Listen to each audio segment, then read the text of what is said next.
नमः श्रीवर्धमानाय निर्धूतकलिलात्मने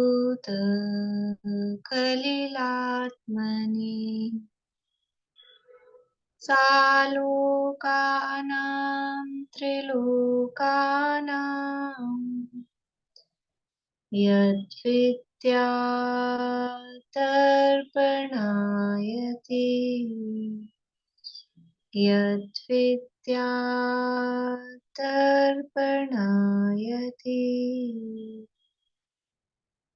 सकल पापमल प्रक्षालक श्रीवर्धमान को करुण नमन लोकालोक प्रकाशित करने जिनकी विद्या है दर्पण जिनकी विद्या है दर्पण।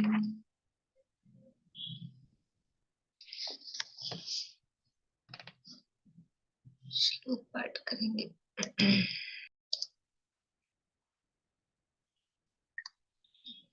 रत्नकरण शावकाचार्य नामक ये ग्रंथ है, आचार्य समंतभद्र स्वामी द्वारा रचित।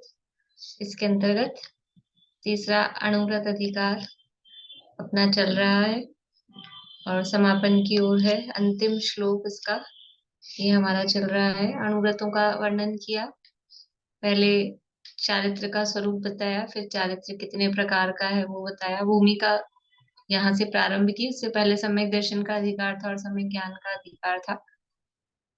फिर जो गृहस्थों का चारित्र है वो 3 प्रकार का है, अणुव्रत, गुणव्रत और शिक्षाव्रत रूप से।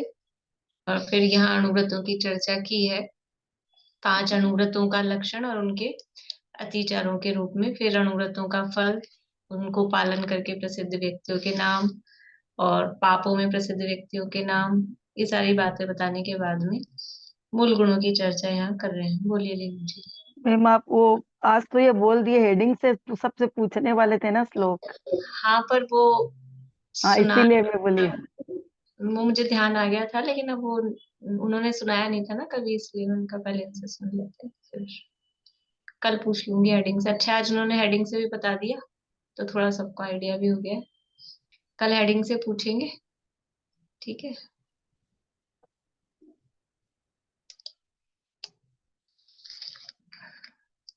कुछ लोग तो क्या है, रोज रोज वही सुनाते रहते हैं, तो उनको अपन रोक भी सकते हैं। जो कभी कभी सुना रहे हैं, पहली बार सुना रहे हैं, तो फिर उनका सुन लेना चाहिए, ऐसा है।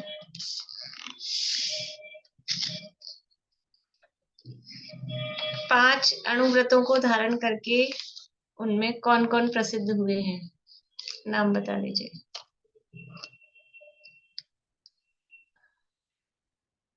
बोलिए सुनीता आंटी। मातंग चंडाल हुए, धनदेव सत्यव्रत में हुए और हाँ धनदेव सत्यव्रत में हुए, और वारिसैन हुए अहिंसा व्रत, वारिसैन हुए अचौर्य में। हाँ, अचौर्य में वारिसैन, और नीली हुई ब्रह्मचर्य व्रत में हुई, और चौथे जय कुमार हुए परमान वो परिग्रह परमान व्रत में। ठीक है, बढ़िया। मातंगो धनदेवश्च वारिशीणस्ततः पर है, नीली जयश्च संप्राप्ता पूजातिशयम् उत्तमम्। 5 पापों में कौन कौन प्रसिद्ध हुए? 5 पापों में हिंसा में धनश्री, असत्य में सत्य घोष, तापसी, चोरी में तापसी, और कोतवाल है शील में कोतवाल, कुशील में कोतवाल, और चमश्रु नवनीत है परिग्रह, अपरिग्रह में। अपरिग्रह में कि परिग्रह में? परिग्रह में उल्टा हो जाता है, परिग्रह में। पाप में प्रसिद्ध कर रहे हैं कि व्रत में प्रसिद्ध कर रहे हैं? देखिए, हमें किस में होना है प्रसिद्ध? पाप में होना है कि व्रत में होना है? सबको प्रसिद्ध होना है। प्रसिद्ध हो चाहे ना हो, पर पाप जीवन में ना हो, व्रतों का पालन हो, ये भावना है। प्रसिद्ध होना नहीं होना ये तो सब यश कीर्ति के उदय से, क्योंकि उन्होंने पहले ही कह दिया कि ये एक, एक नहीं, हमने 5 कहे तो 5 ही लोगों ने व्रत पाले हैं दुनिया में और अनादिकाल से आज तक में, ऐसा नहीं है। लेकिन अब वो जिनके नाम हो गए प्रसिद्ध उनके हो गए, ऐसा है। फिर यहाँ 8 मूल गुणों की चर्चा आचार्य कर रहे हैं। 8 मूल गुणों की चर्चा क्यों आ गई है अनुव्रत अधिकार में? मूल गुण तो छोटी चीज है, अनुव्रत तो बड़ी चीज है। हमें तो ऐसा ही लगता है, मूल गुण तो जन्म से ही दिला दिए जाते हैं, 40-45 दिन से ही। और यहाँ अणुव्रत तो बड़ी, समझ लो, हाई लेवल की चीज है। लेकिन यहाँ क्या कह रहे हैं मूल गुणों में ही, कि ये 5 अणुव्रत हैं, ये मूल गुण ही है। ये एक जैन के, एक श्रावक के मूल गुण, मूल गुण का मतलब है, मूल का मतलब होता है जड़। जड़ का क्या मतलब है? जड़ का मतलब है जिसके बिना वृक्ष की कल्पना ही नहीं की जा सकती, हो ही नहीं सकता है। जड़ के बिना कोई पेड़ हो सकता है? तो ऐसे ही इन 5 अणुव्रतों के बिना कोई श्रावक, कोई गृहस्थ नहीं हो सकता है, कोई जैन नहीं हो सकता है। तो ये 5 अणुव्रतों को मूल गुणों में शामिल करके ये बात यहाँ पर उन्होंने बताई है। इसके अलावा भी अपन ने देखे थे, और कौन कौन से मूल गुणों के रूप में देखे थे यहाँ जो कहे हैं। श्लोक का पाठ कर लेते एक बार। 66 नंबर का श्लोक है, 110 नंबर पेज पे, रत्न शावकाचार्य में। मध्यमांस मधु त्यागै सहानुव्रत पंचकम अष्टौ मूल गुणानाहुर्गृहीणाम श्रवणोत्तमा। श्रवणोत्तम अर्थात जो गणधर देव तथा श्रुत केवली हैं, वे गृहस्थ के मध्य मांस मधु के त्याग सहित 5 अणुव्रतों को अष्ट मूल गुण कहते हैं। ये 5 अणुव्रतों को अष्टमूल गुणों में शामिल किया है, 3 मकार के त्याग के साथ में। इसके अलावा अष्टमूल गुण में और कौन कौन सी विवक्षाएं जिनागम में मिलती हैं?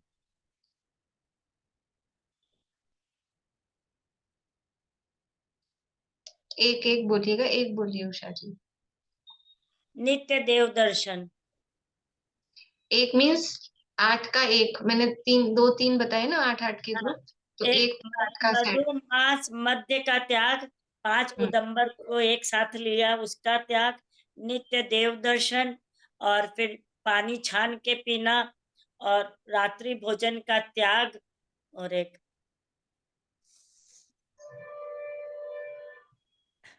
क्या रह गया? क्या रह गया श्लोचना, अभी बोलिए। दया। जीव दया। ठीक है, एक बार रिपीट कर दीजिए फिर से 8 श्लोचना अभी। हाँ, मध्य मधु का त्याग, पंच उदंबर फलों का त्याग, नित्य दर्शन, रात्रि भोजन का त्याग, अनछने पानी का त्याग, जीव दया। यानी मध्य मास मधु, ये 3 में हो गए। फिर 5 क्या पंच लिए? उदंबर फलों का त्याग, पंचदंबर फलों का त्याग पंच। 1 ले लिया, हाँ, 4 हो ले गए। लिया। फिर नित्य देव दर्शन, अनछने जल का त्याग, रात्रि भोजन का त्याग और जीव दया। इस तरह से ये 8 मूल गुण। हाँ, ये और दूसरी विवक्षा इसके अलावा अष्ट मूल गुणों की।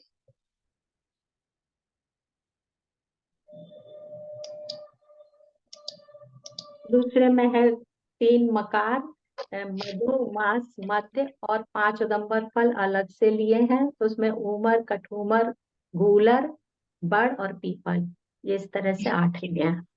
ठीक है, पंच उदंबर फलों का त्याग और 3 मकार का त्याग जो ज्यादा प्रचलित है। पंच उदंबर फल कौन कौन से हैं? बड़ का फल, पीपल का फल, उमर, कठूमर और पाकर या गूलर जो भी बोलते हैं, ये इनका त्याग, ये अष्टमूल गुण है। और एक और विवक्षा बताई थी। 3 मकार का त्याग और 5 अणुव्रतों का पालन। 3 मकार का त्याग और 5 अणुव्रतों का पालन जो यहाँ पर दिया गया है। इसके अलावा यही तो था, यही बताया था। चलिए ठीक है, तो इस तरह से ये 3 अपेक्षाएं अपन ने देखी थी। अब जब जहाँ जैसे जो परिस्थिति बनती है, यानी क्षेत्र काल के अनुसार काल का प्रभाव उसमें अधिक पड़ता है, तो उसके अनुसार मतलब ये थोड़े फ्लेक्सिबल हैं।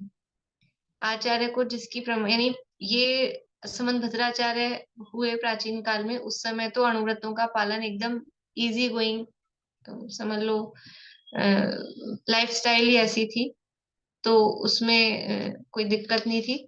फिर धीरे धीरे शिथिलता आती गई, तो वो अणुव्रत तो छोड़ो, ये मकार का त्याग और ये प्रचलन में आ गया होगा, पंचोदम्बर फलों का खाना या इस तरह की चीजें, तो उनको मूल गुणों के अंतर्गत शामिल किया।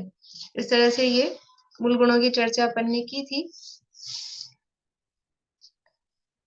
पढ़ते हैं अब यहाँ से भावार्थ अपन। देखिए पेज नंबर 111 है।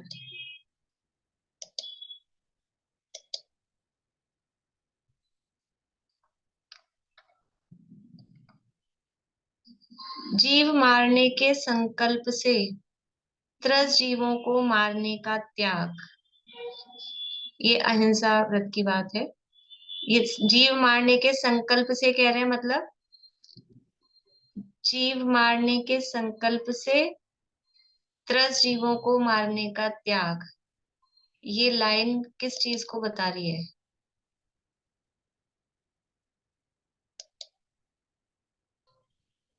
संकल्प हिंसा के त्याग को बता रही है। हाँ, संकल्प हिंसा का त्याग। और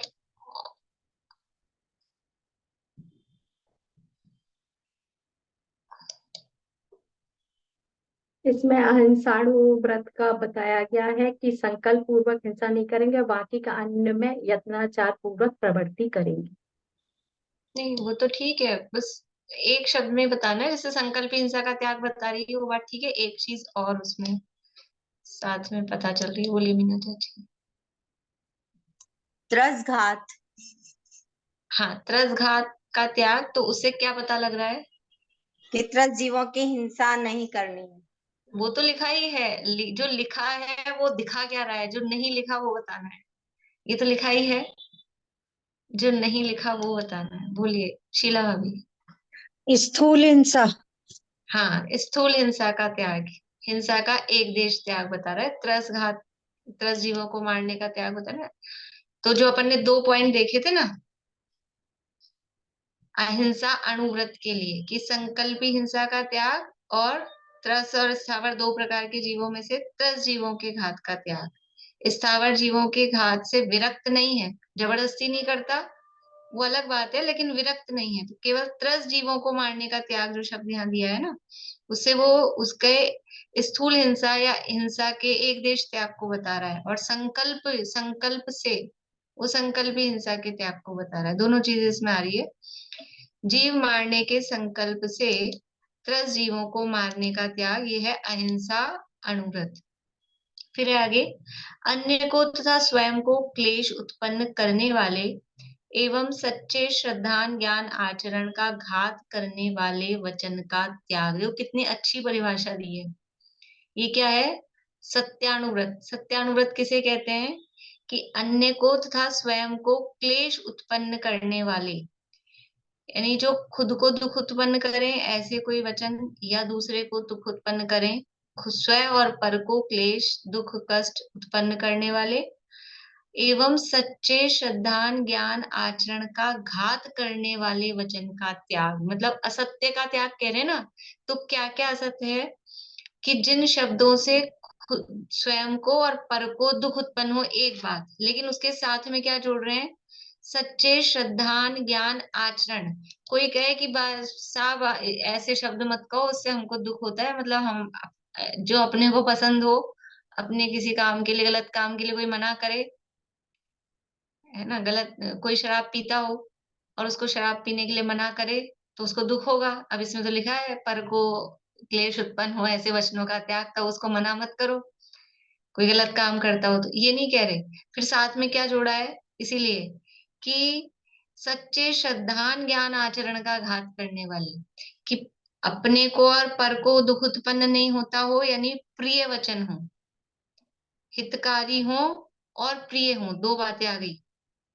अपने को और पर को जिससे क्लेश उत्पन्न नहीं होता हो, तो अपने और पर के लिए हितकारी हूँ और प्रिय भी हो। ऐसा नहीं सत्य तो बोलो, सत्यम, उसमें चलती है ना एक सूक्ति, सत्यम ब्रूयात प्रियम ब्रूयात न ब्रूयात असत्यम अप्रियम। यानी ऐसा कठोर, सत्य तो कड़वा होता है तो सीधा मुंह पे बोल दो, ऐसा नहीं।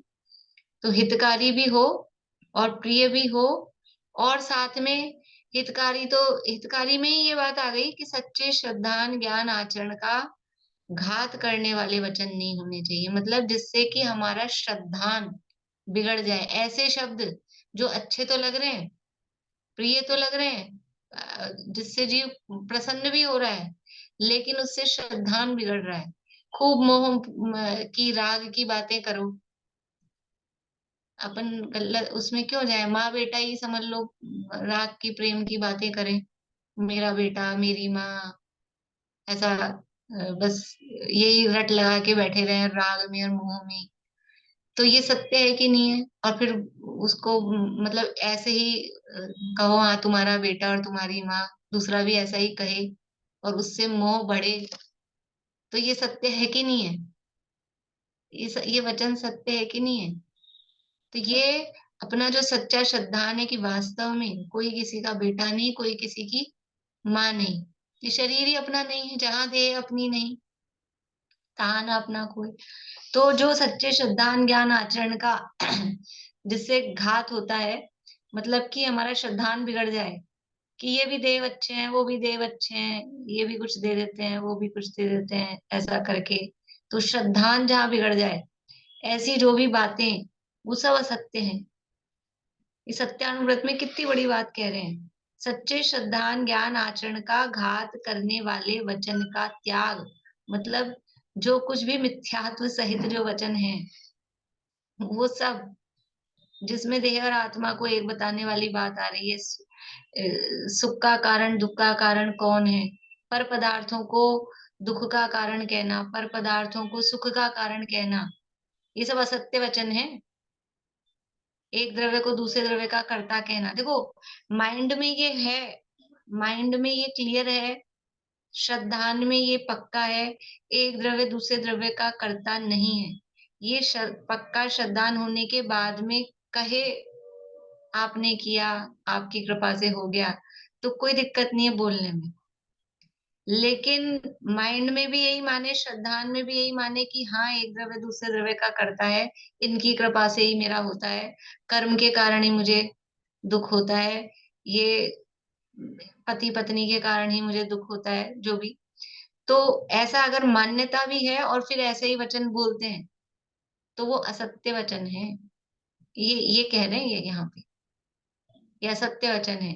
ये जो मैं बोलते ना, मैं गोरा मैं काला, यदि ये अंदर श्रद्धान पक्का है कि शरीर में नहीं, शरीर और आत्मा की भिन्नता का भान है, फिर बोलो मैं मोटी हो रही हूँ, मैं पतली हो रही हूँ, तो बोलने में, मेरे बुखार हो गया, तो बोलने में कोई दिक्कत नहीं है। लेकिन श्रद्धान में ये पक्का जमा हुआ है कि यही मैं हूँ, ये शरीर ही मैं हूँ, और फिर बोल रहे हैं, फिर ऐसा भी बोले कि शरीर और आत्मा भिन्न है, तो भी वो झूठी है। और अगर ये नहीं बोल रहे, ऐसा कह रहे मेरे बुखार हो गया, और अंदर मानते भी यही है कि यही मैं हूँ, तो वो वचन असत्य वचन है। समझ में आ रही बात? बात समझ में आ रही है कि नहीं आ रही? असत्य क्या है कि जो मिथ्यात्व सहित वचन है, वो कह रहे हैं कि वो वचन असत्य है। ऐसे असत्य वचन का त्याग।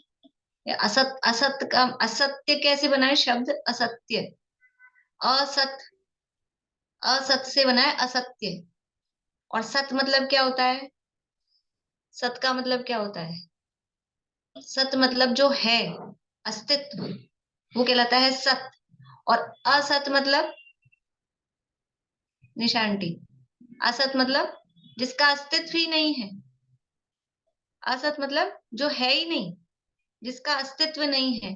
तो ऐसे शब्द बोलना जो दुनिया में वो है ही नहीं। अब ये कहना शरीर मैं हूँ, शरीर और आत्मा एक है ही नहीं, ये बात ही नहीं है, इसलिए वो असत्य है। ये मेरा बेटा, ये मेरे पति, ये मेरी माँ, ये जो शब्द बोलना है ही नहीं। मेरा कौन, कौन किसका माँ और कौन किसका बेटा, है ही नहीं। ये मेरा घर, मेरा मकान, मेरी दुकान, मेरा क्रोध, मेरा मान, मेरे कर्म, कहाँ है मेरा? तो वो असत्य है। तो जहाँ सच्चे श्रद्धान ज्ञान आचरण का जिससे घात हो रहा है वो वचन असत्य है, उसका त्याग। तो जो सत्यानुव्रति है फिर वो क्या हमेशा ऐसे ही बोलेगा कि मैं शुद्धात्मा, मैं शुद्धात्मा, अपने नाम से नहीं बोलेगा? ऐसे नहीं बोलेगा मैं नीलम, ऐसे नहीं बोल पाएगा। कि बोलेगा, लेकिन जहाँ श्रद्धान की बात आ रही है तो स्थूल भी ले पर व्यवहार में भी, तो जहाँ सच्चे देवशास गुरु से विपरीत व्यवहार वाली बात भी लें कि खोटे देवशास गुरु में ये भी हैं, ये भी देव हैं, इनको भी मानना पूजना चाहिए, इस तरह के वचन वो कदापि नहीं बोलेगा। सत्यानुव्रत का धारी होगा तो वो खोटे देवशास गुरु की प्रशंसा या ये अच्छे हैं, ये भले हैं, ऐसा कदापि नहीं बोलेगा। तो अन्य को तथा स्वयं को क्लेश उत्पन्न करने वाले, वास्तव में क्लेश का मूल है क्या? दुख का मूल क्या है? खुद को दुख हो उसका भी मूल, और दूसरे को दुख हो रहा है उसका भी मूल। मूल क्या है? असली यही है, एक द्रव्य को दूसरे द्रव्य का कर्ता मानना, स्वपर का भेद नहीं जानना, शरीर को आत्मा मानना, यही तो दुख का मूल है। सच्चे देवशास गुरु का स्वरूप नहीं जानना, यही तो दुख का मूल है। और फिर वैसे ही वचन बोलना, तो वो स्वपर को दुख क्लेश उत्पन्न करने वाले हो रहे हैं। अन्य को तथा स्वयं को क्लेश उत्पन्न करने वाले एवं सच्चे श्रद्धान ज्ञान आचरण का घात करने वाले वचन का त्याग, ये हुआ सत्यानुव्रत। बिना दिया धरा गड़ा पड़ा भूला, अन्य के धन के का ग्रहण करने का त्याग। बिना दिया, दूसरे ने दिया नहीं, धरा है किसी का रखा है, गड़ा हुआ है किसी का पड़ा हुआ है, कोई भूल गया है, ऐसा कोई भी अन्य का धन है उसके धन का ग्रहण करने का त्याग। अभी बताओ, ये तो व्यवहार की बात चल रही है। व्यवहार में वास्तव में तो निश्चय से धन अपना होता है क्या? निश्चय से वो पर वस्तु है, वो अपना है ही नहीं। लेकिन व्यवहार से भी जिसे अपना कहा जाता है, वो अपना, जिसे अपना कहा जा रहा है व्यवहार से, वास्तव में तो वो भी अपना नहीं है। लेकिन अब व्यवहार से जो अपना है ऐसा भी नहीं किसी दूसरे का है, और अपन वहां रखा है, पड़ा है, भूल गया है किसी का, और ऐसे धन को, वस्तु को, किसी को भी उसको ग्रहण करने का त्याग है। उठाएगा भी नहीं, लेगा भी नहीं, देखेगा भी नहीं, क्या है रखा होगा किसी का, कुछ भी 2000 की गड्डी रखी हो, 500 की गड्डी रखी हो, रखी होगी, अपनी नहीं है ना। कितनी अच्छी चीज हो, कुछ भी हो, अपनी नहीं है तो फिर क्या है? वो जैसे अन्य धूल मिट्टी कंकर पत्थर हैं, वैसे ही वो वस्तु है, तो उसका वो त्याग। अपने कुल के योग्य, देखिए एक एक शब्द कैसे लिखे सदाशिवदास जी ने। अपने कुल के योग्य विवाही स्त्री के सिवाय अन्य समस्त स्त्रियों में राग का त्याग। ये भी उनको उस समय भी होगा और थोड़ा माइंड में होगा दूरदर्शी, कि ये आगे के समय में ऐसे ऐसे चलेगा कि किन किन से हमने तो विवाह किया, ठीक है विवाह किया, लेकिन कैसी? अपने कुल के योग्य होनी चाहिए। हीन कुल वाली या स्त्री हो कि पुरुष हो, उनसे विवाह करना वास्तव में योग्य नहीं है। अपने कुल के योग्य विवाही स्त्री के सिवाय अन्य समस्त स्त्रियों में राग का त्याग। ऐसे नहीं कह रहे अन्य स्त्रियों को देखने का भी त्याग, देखेगा नहीं तो फिर वो देखने का मतलब देखना, दादा बताते हैं, एक तो होता है देखना, कुशील क्या है? स्त्री को देखना कुशील है? देखना कुशील नहीं है, देखते रहना, देखते रहना। तो देखेगा, बोले देखेगा नहीं, देख के नहीं चलेगा तो भिड़ जाएगा सड़क पे कि साहब स्त्रियां चल रही हैं हम तो देखे ही नहीं, तो बिना देखे चलोगे तो टकरा जाओगे। तो ऐसे देखने का मतलब आंख बंद करके चलना ऐसा नहीं। देखने का त्याग मतलब राग भरी दृष्टि से देखने का त्याग, देखते रहने का त्याग, जैसे हम अपने शब्दों में घूरना बोलते हैं, वो नहीं। तो अपने कुल के योग्य विवाही स्त्री के सिवाय अन्य समस्त स्त्रियों में राग का त्याग, उनको राग भरी दृष्टि से देखना, उनमें प्रेम प्रीति रखना, उसका त्याग। न्याय से कमाए परिग्रह में परिमाण करके अधिक परिग्रह का त्याग। कौन से परिग्रह में परिमाण करना है? चोर चोर डकैती से परिग्रह इकट्ठा कर लिया, अब हम इसमें परिमाण कर रहे हैं, तो वो परिग्रह परिमाण नहीं होगा। न्याय से जो कुछ धन कमाया है उसमें फिर अब अपनी जरूरत के हिसाब से उसको सीमित करके, परिमित करके अन्य परिग्रह का त्याग। ये 5 अणुव्रत, ये तो 5 अणुव्रत है। बात किसकी बता रहे हैं? बात बता रहे हैं मूल गुण।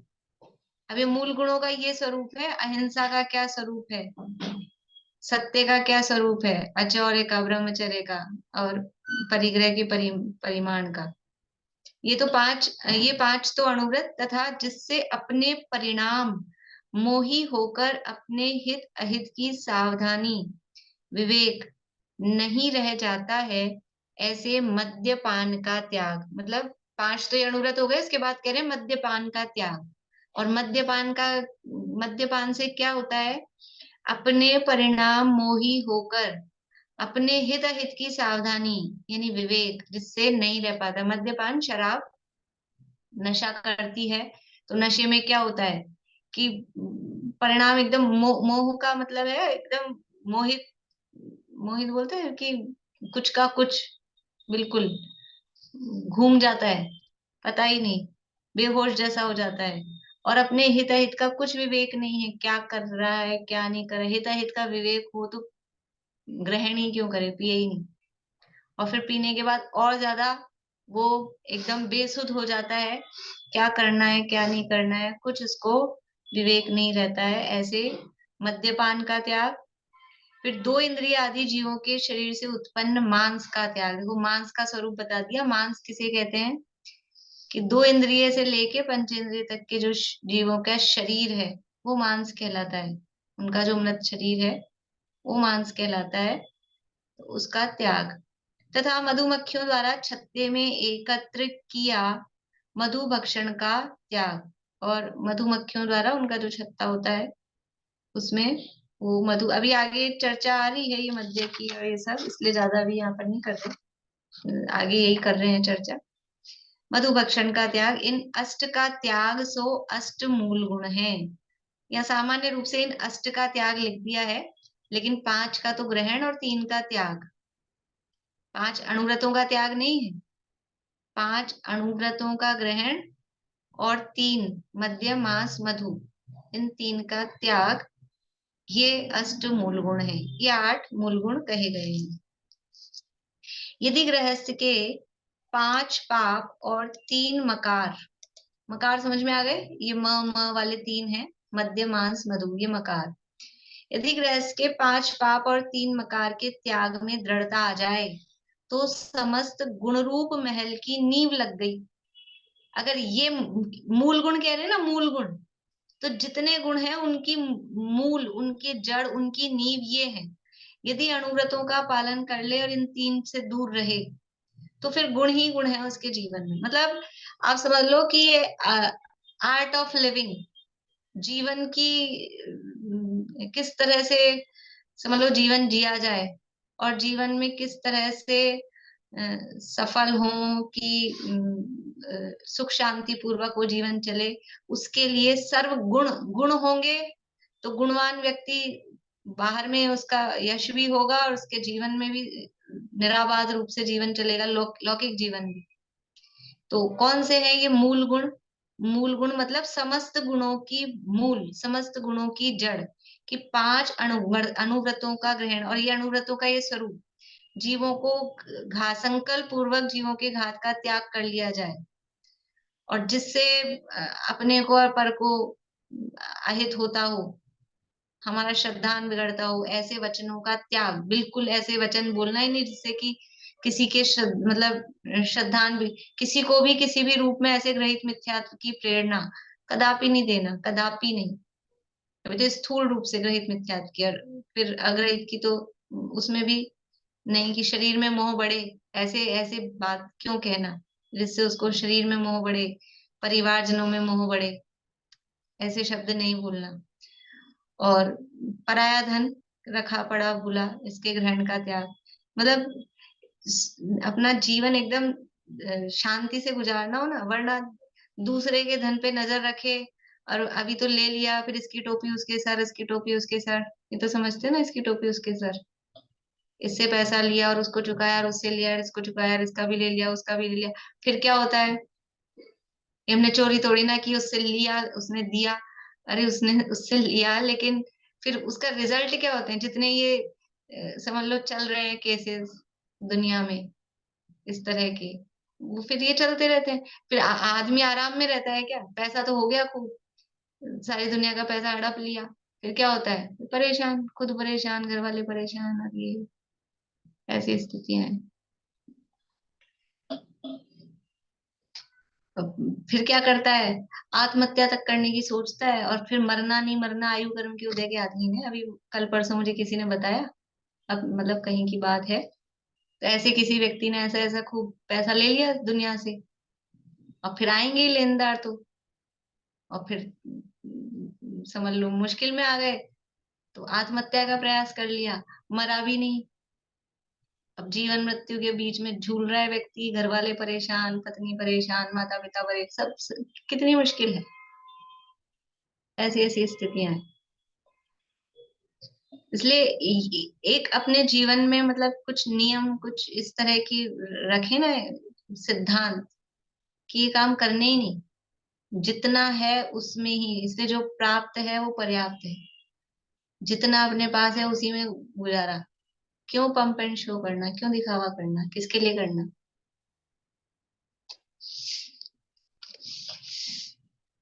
तो ये हो गया चौर्यानुव्रत। और पर स्त्रियों को दूसरी जो नहीं है, अपनी नहीं है, उनमें क्यों निगाह दौड़ाना, वो भी बहुत समझ लो कितना अयश का और जब उसका कारण बनता है।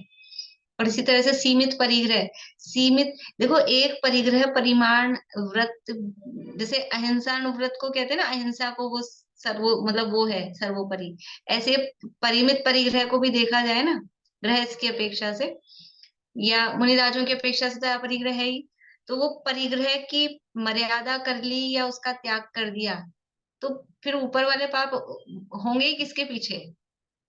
वो जो पाप हो रहे हैं, हिंसा, झूठ, चोरी, कुछ उसका भी मेन कारण अगर हमारा परिग्रह में हमारा मतलब मर्यादा है, हमारी सीमित है, वृत्ति सीमित है, इच्छाएं नहीं है अधिक, तो फिर काहे को जबरदस्ती कुछ कमाने के पीछे झूठ बोलेंगे, कि चोरी के भाव आएंगे, कि उसके लिए हिंसा आदि करेंगे, सब अपने आप ही वो रुक जाएगा उससे।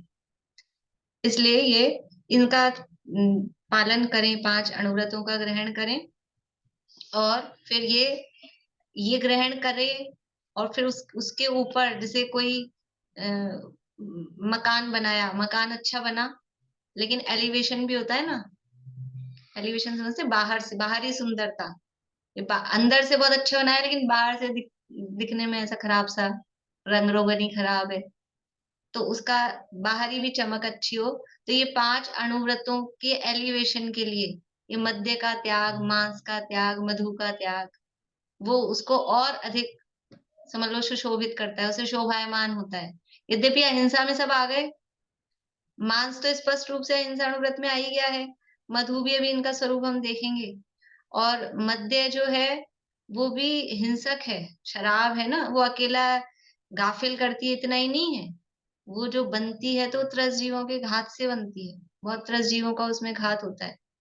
तो अहिंसा अनुव्रत में यद्यपि आ ही गए हैं, अलग से नहीं भी कहें तो, लेकिन फिर भी वो इन 5 व्रतों के ऊपर समझ लो पॉलिशिंग का काम करने के लिए इनका त्याग और किया जाए, तो फिर जीवन एकदम सुख शांति में बीतता है। और फिर जो इनका पालन करते हैं उनकी अपन ने कहानियां सुनी है, फिर देव भी आके जय जयकार उनकी करते हैं।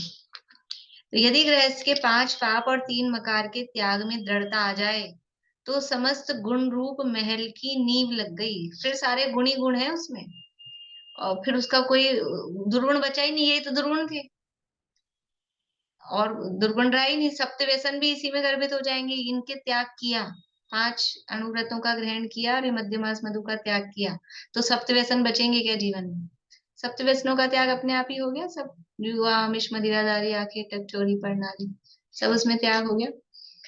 अनादिकाल से संसार में परिभ्रमण का कारण मिथ्यात्व, अन्याय, अभक्ष्य थे। ये बोर्ड में दिया है और ये इंपॉर्टेंट है। संसार में परिभ्रमण का कारण क्या है? मिथ्यात्व, अन्याय और अभक्ष्य। मिथ्यात्व, अन्याय और अभक्ष्य, ये तीन चीजें मिथ्यात्व संसार में परिभ्रमण के कारण है। क्यों घूम रहे हैं? मिथ्यात्व के कारण।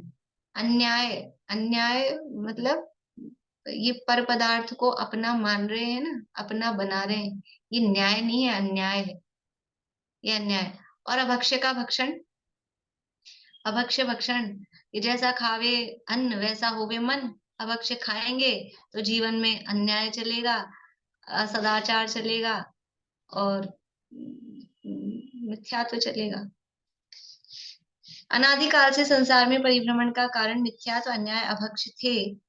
उनका जब अभाव हो जाए तब यह जीव अनेक गुण ग्रहण का पात्र होता है। इसलिए ये 8 त्याग हैं, वे ही मूल गुण हैं। ये क्योंकि जब तक ये चलेंगे तो अन्याय के त्याग में आप समझ लो, ये अचौर्य अणुव्रत में, परिग्रह परिमाण अणुव्रत में, ब्रह्मचर्य अणुव्रत में भी ये अन्याय का त्याग आ गया। और जो सत्यानुव्रत में जो स्वरूप बताया, सच्चे श्रद्धा ज्ञान आचरण का घात करने वाले वचन का त्याग, तो मिथ्यात्व का त्याग आ गया। और अभक्ष्य का त्याग सब में ही है, अहिंसा, ये मध्यमास मधु में ले लो स्थूल रूप से, तो अभक्ष्य का त्याग।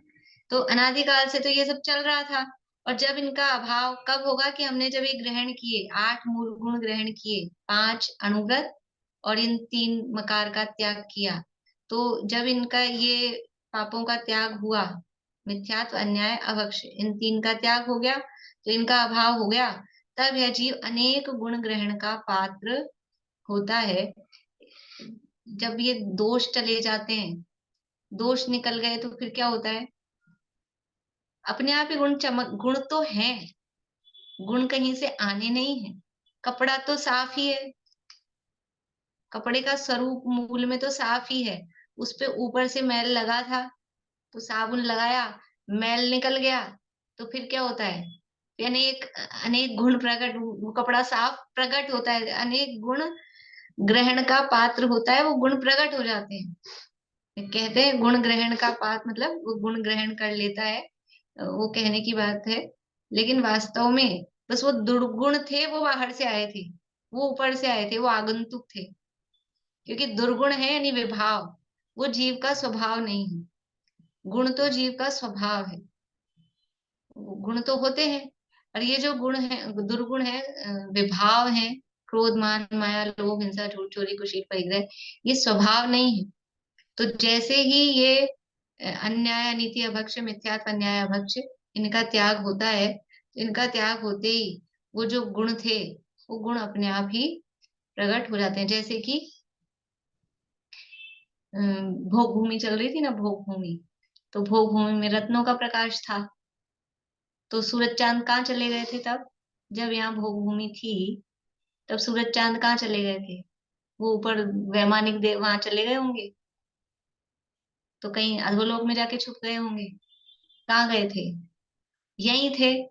लेकिन जैसे ही उनका रत्नों के प्रकाश का अभाव हुआ, तो फिर क्या होता है कि सूरज चांद नए निकल के आते हैं, कि वो प्रकट हो गए, बस वो प्रकट हो जाते हैं। ऐसे ही गुण तो हैं, लेकिन वो दुर्गुणों के कारण वो आच्छादित, जैसे बदल हो जाते हैं, बादल, तो सूरज छिप जाता है और फिर बादल छट जाते हैं, तब फिर क्या होता है?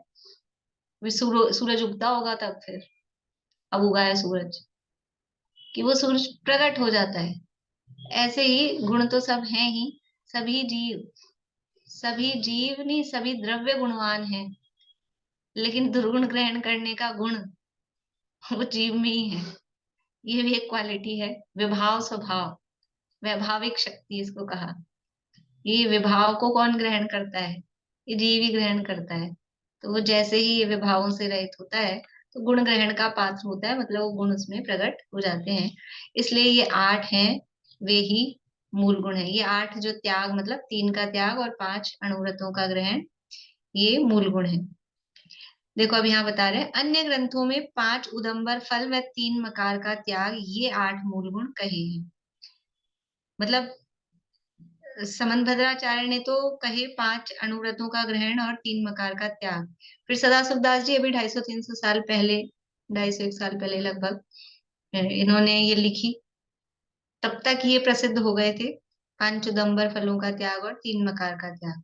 तो अन्य ग्रंथों में 5 उदंबर फल व 3 मकार का त्याग, ये 8 मूल गुण कहे हैं।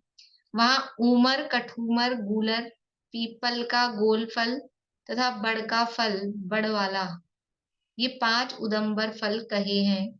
इनमें बहुत अधिक त्रस जीव प्रकट दिखाई देते हैं, मतलब प्रकट स्पष्ट रूप से ही इनमें त्रस जीव दिखाई देते हैं।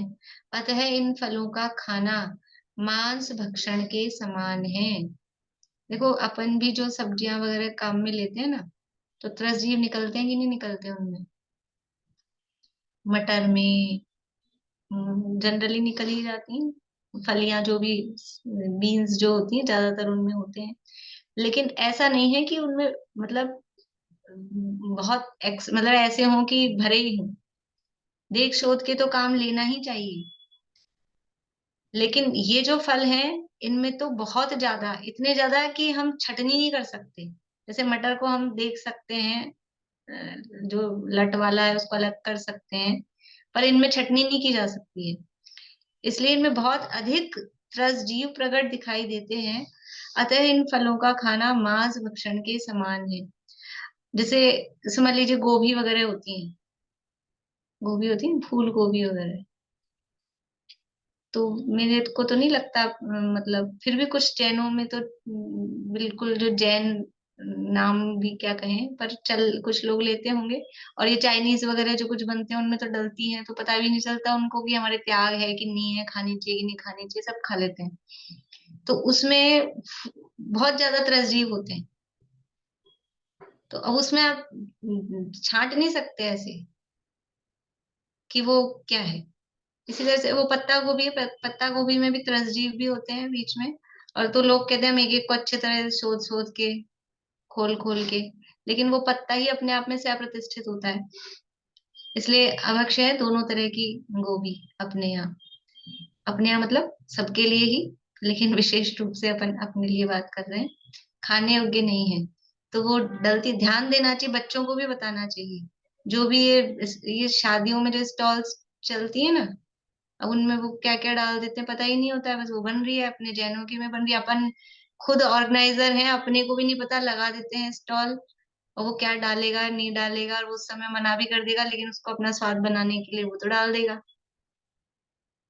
तो खुद को हमको अवेयर रहना चाहिए कि खाने योग्य है अथवा नहीं। चलिए भी समय हो गया, ये आगे कल ही बढ़ाएंगे।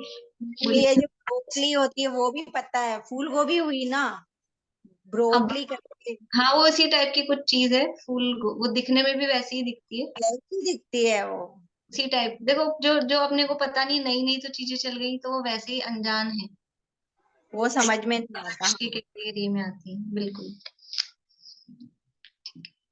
चलिए ये चर्चा चलेगी अभी अपने आगे, इसमें और है इस तरह की बातें। तो हम अभी निश्चय श्रद्धान पूर्वक, मतलब निश्चय का स्वरूप यथार्थ जानकर, अकेला ऐसा ही नहीं, फिर जिसको निश्चय का श्रद्धान होता है, सिद्धांतों का ज्ञान होता है, तो उसका व्यवहार आचरण भी बराबर उसी अनुरूप होता है। ऐसा नहीं कि हम तो खाली सिद्धांतों का ज्ञान करो, निश्चय का ज्ञान करो, ये तो क्या है, व्यवहार है, क्रियाकांड है, ऐसा नहीं है। उसका आचरण भी बराबर उसके अनुरूप सही होता है। इसलिए कहा मिथ्यात्व, अन्याय और अभक्ष्य, 3 चीजें कही है। तो इन 3 चीजों का त्याग जीवन में होता है, तो सम्यक की प्राप्ति हमें होती है। इस तरह से हमें भी सम्यक की प्राप्ति हो, इसी भावना से।